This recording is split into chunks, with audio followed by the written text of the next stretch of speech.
Welcome to Man Does Tech, where I solve the problems you didn't even know you had.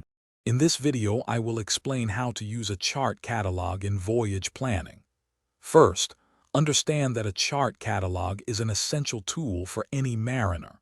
It provides a comprehensive listing of all available nautical charts, helping you select the most appropriate ones for your journey.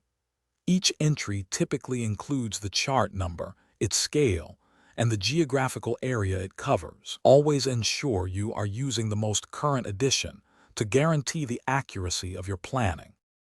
When selecting charts, begin by outlining your intended voyage route. Consult the catalog's index maps to visually identify the charts that cover your planned path.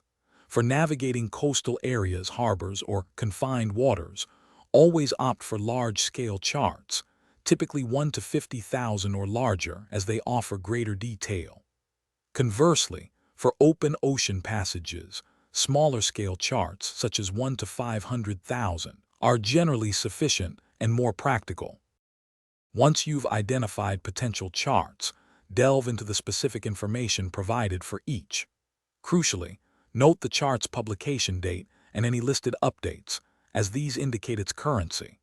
The chart scale is also vital. A scale of 1 to 25,000, for instance, offers much more detail than 1 to 200,000.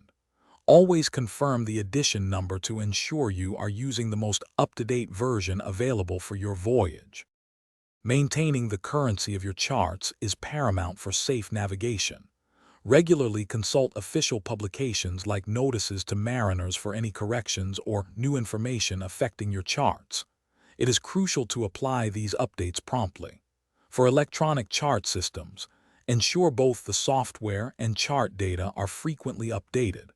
Relying on an outdated chart, even by a few months, can introduce serious navigational hazards and compromise the safety of your vessel and crew. Thanks for watching. If you found this helpful, don't forget to like and subscribe.